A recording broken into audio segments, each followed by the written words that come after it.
자, 4단원 두 번째, 몸속에 음식물 분해 공장이 있어 단원입니다. 자, 여러분, 소화란 무엇일까요? 우리 소화가 잘 안 된다 이런 식으로 해서 소화란 말을 되게 많이 쓰죠. 그러면 소화의 정확한 의미를 한번 파악해 보도록 하겠습니다. 자, 여러분, 소화라는 것은요, 실제로 우리가 음식물을 왜 먹죠?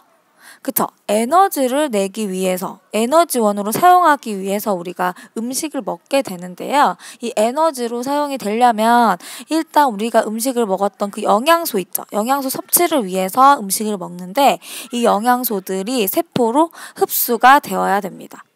이 흡수가 되어야만이 얘네들이 이제 사용이 되는 거죠. 우리 몸속에서 제대로 기능을 할 수 있게 되는데요.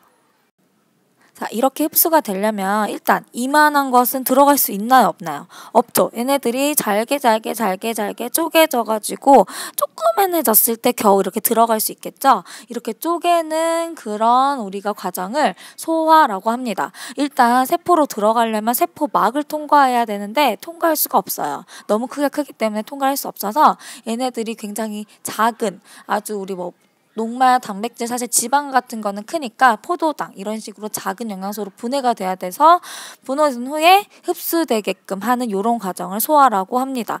사실은 이 소화에는요, 이렇게 크기만 작아지는 게 아니라 사실 성질이 바뀌게끔 하는 것도 소화라고 할 수 있겠는데요. 소화는 기계적인 소화랑 그래서 화학적인 소화로 나눕니다. 자, 기계적인 소화 같은 경우에는 실제로 그냥 잘게 쪼개는 거예요. 그냥 잘게 쪼개는 거고 섞는 거, 쪼개거나 이렇게 섞어주는 거, 이런 것들을 기계적인 소화라고 합니다. 자, 이 기계적인 소화를 하는 이유는 화학적인 소화가 잘 이루어지게끔 도와주는 역할을 해줄 수가 있는데, 이 화학적인 소화라는 건 뭐냐면 뭐가 작용해야 되냐면 굉장히 중요해요. 소화 효소라는 게 작용해야 화학적인 소화라고 할 수가 있습니다. 그래서 소화 효소는 어디에 들어있냐면 소화액에 들어있거든요. 우리가 이것도 나중에 배울 거예요. 소화액에 들어있는데 이 소화 효소의 작용으로 영양소가 세포로 흡수될 수 있게끔 작게 분해하는 과정을 화학적인 소화라고 우리가 이야기를 합니다. 이 같은 경우에는요, 단순히 크기만 작아지는 것이 아니에요. 단순히 크기만 작아지는 것이 아니라 완전히 성질이 바뀌기도 한다는 거.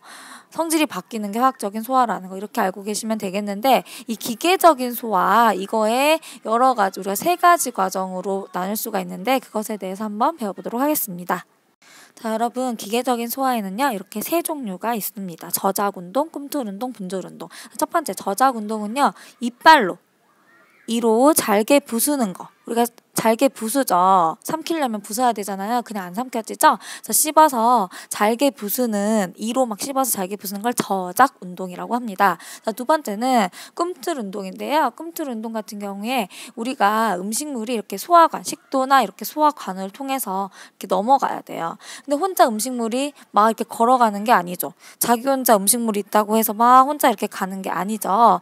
그래서 얘네들이 꿈틀거리면서, 운동이 꼭 꿈틀거리는 것처럼 보인다는 거죠. 이런 관들이 꿈틀꿈틀 이렇게 여기를 조였다가 풀었다가 조였다가 풀어줬다 하면서 음식물을 자연스럽게 아래로 내려주게 되는데 이것을 꿈틀 운동이라고 합니다. 이게 수축했다 이완했다 이렇게 해주는 거죠. 자, 그 다음 분절 운동은 뭐냐면 잘 섞어줘야 돼요.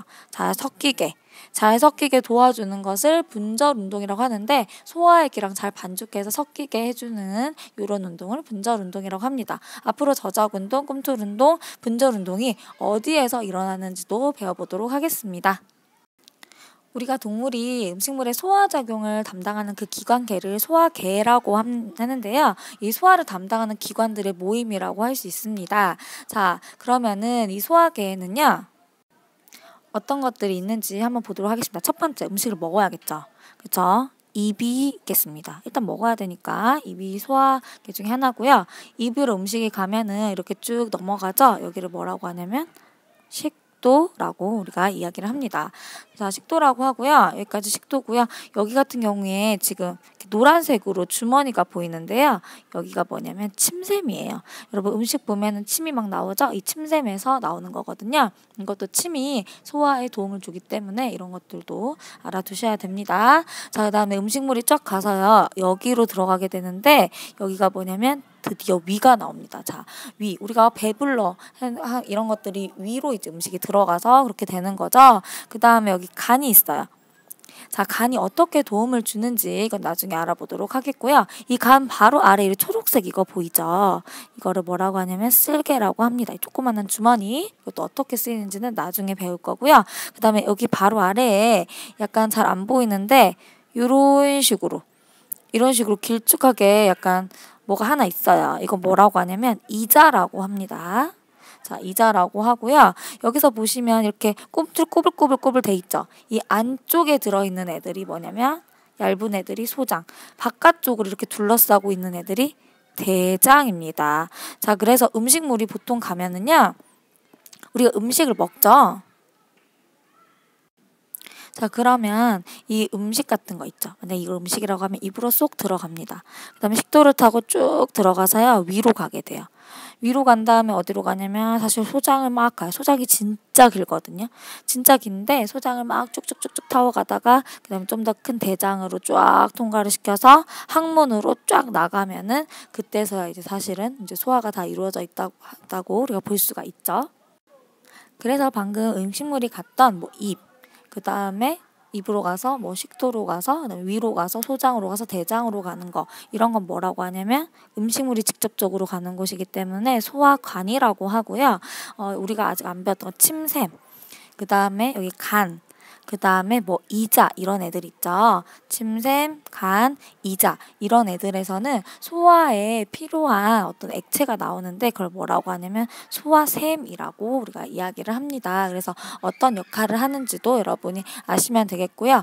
여기 소화샘에서는 소화액이 분비가 된다는 거, 그래서 소화를 돕는다는 거 아시면 되겠습니다.